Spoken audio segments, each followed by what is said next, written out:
Summer's not the villain and you're not supposed to think she is. This movie is fairly well liked. There's a lot of people that like it, also a lot of people who dislike it, and I think most of the people who like it for the wrong reasons, and some of the people who dislike it are unfounded in that as well. When I went to rate this on Letterboxd, I noticed that it had a lower star scale than I was expecting after I watched it and thought it had a really profound and unique, and I think important message. Unique at least in the sense that I don't think there's a movie this century that really has quite the same message, and at least unique in the fact that it's able to package that in something wholly mainstream and very commercial, like this blockbuster-ish, indie, not indie movie. The movie is a textbook cautionary tale. It warns against obsession and self-delusion, among other mistakes, which we'll touch on later. In regards to analysis, we'll be focusing more on writing techniques as opposed to filmmaking techniques, because this entire video is for the purpose of the story of the movie and the message that it holds, rather than the movie itself. Now, this movie is directed by Mark Webb, but it's really Scott Neustrader's baby. According to DVD commentary, 75% of this movie actually happened to Scott. Now, first we have to address the multiple misinterpretations of this movie, and then I think we get into the more interesting reasons of why it is a masterpiece and how it so expertly uses point of view. The character of Summer Finn comes under a lot of criticism from audiences who watch this movie. I like to believe that's just a loud, small group, and that most people seem to understand this movie, albeit without quite the importance that I thought it had when I watched it. All the same, the character of Summer is written to be justified from the very beginning of the film in her stance, which she holds steadfast to throughout, starting when she is really properly first introduced to Tom at the bar scene outside of work. She lays down the groundwork fairly clearly here. She's directly asked why she doesn't have a boyfriend, and she answers, I don't want one. She follows up with, I just don't feel comfortable being anyone's girlfriend. I like being on my own. Who needs it? Referring to relationships. This is laid very early on in the movie. Story-wise, of course, there's a non-linear timeline, which we will get into more. This is more so focused just on the character. Zoe Deschanel has an interview where she talks about this scene, and she urges audiences to go back and watch it again, hear what she says. She's very honest. Right, and this whole notion is reinforced when they have started more of a casual relationship, at least what Summer is correctly interpreting as a casual relationship. When they're in the IKEA together, she says to him, when it feels like it's starting to get a bit too much, I just want to tell you that I'm not really looking for anything serious. And he says, yeah, like casual. But then he says, take it slow.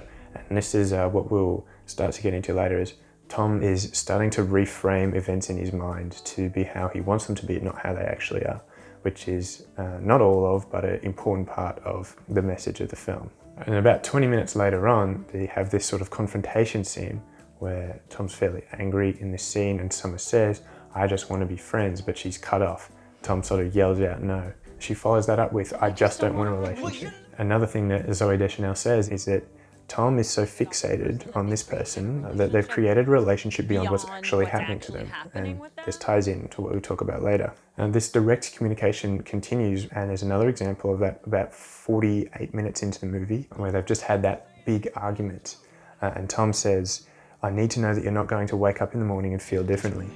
Summer responds pretty flatly, I can't give you that. Full stop. I don't think anyone knows the movie better than the people who worked on it. I've already given a few Zoe Deschanel quotes from interviews, but there's a Joseph Gordon-Levitt quote summarized here, where he sort of gives a great insight into his understanding of the character Tom. He says, I think it's Tom's fault. Tom's not listening to Summer.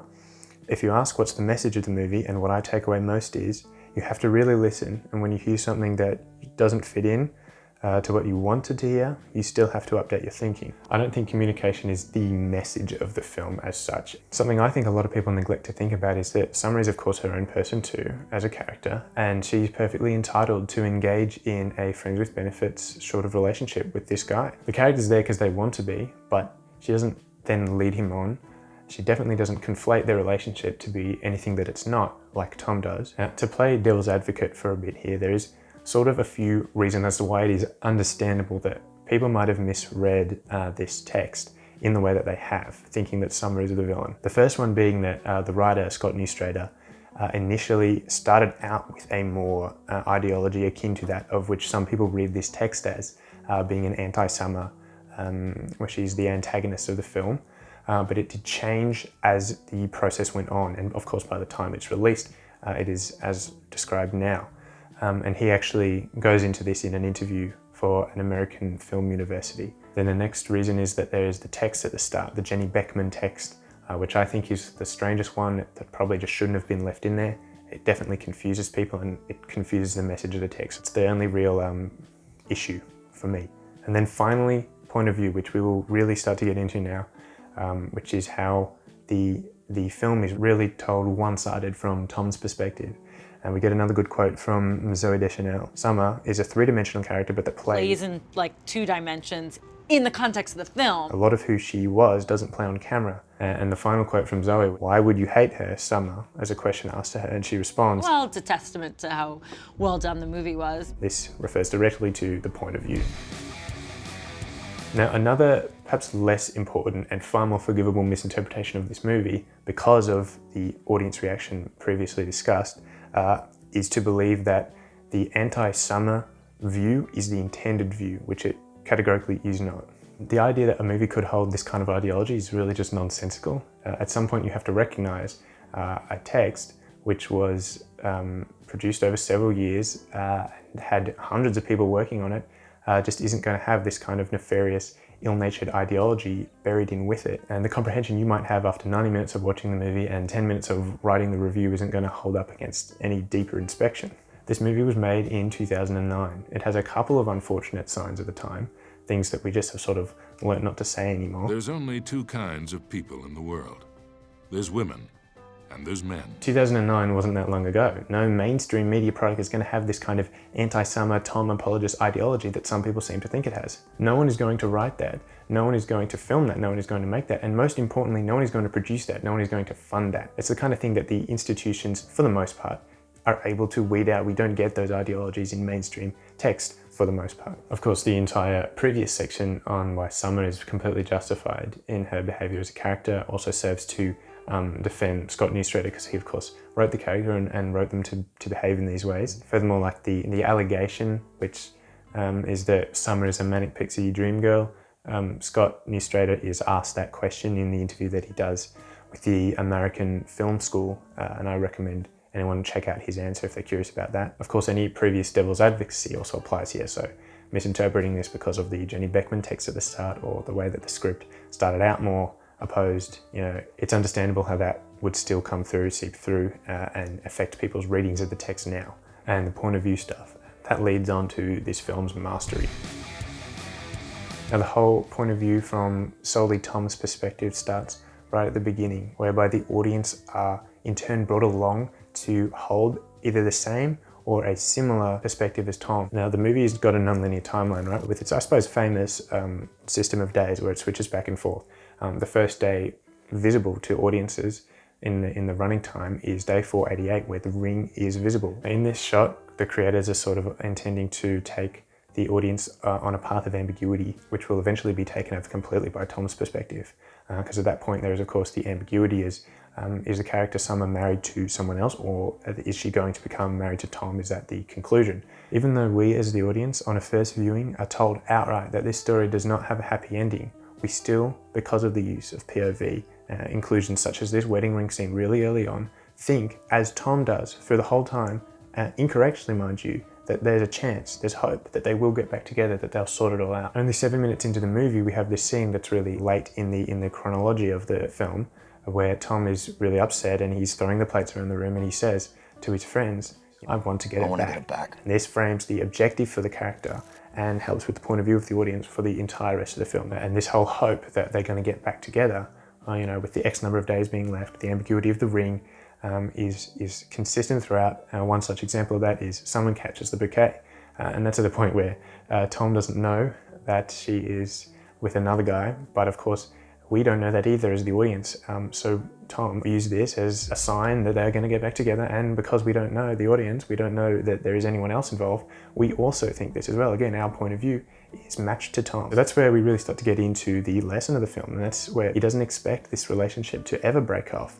because he's constructed a reality in his own head where that possibility isn't even considered. You're happy? You're not? The film frames it so that you're always meant to be hopeful as the audience, but once all the pieces fall into place, you realise that it was not ambiguous at all, and that Tom, and by extension the audience through point of view, were always twisting this reality in their head. And the revelation for the audience is not that they had problems, that was always obvious, it's that they're not going to work those problems out. The audience, like Tom, through this whole point of view, tend to ignore these issues and push them to the side with the hope that it'll eventually all just work out and they'll go away. Tom is not destined to suffer quite so much if he has an accurate grip on the reality of their relationship. Him being upset is fine and natural, but it is the extent to which he's upset that sort of gives us this invaluable insight into Scott Neustrader's intention with this script, and also the problem that the character had. He believed the relationship was something that it wasn't, and that is why he reacted to the extent that he did. Because of course, breaking up with a friend who you occasionally bone with is not the same as breaking up with someone who you thought was the one. Of course, that's only true for this movie because Summer is so upfront.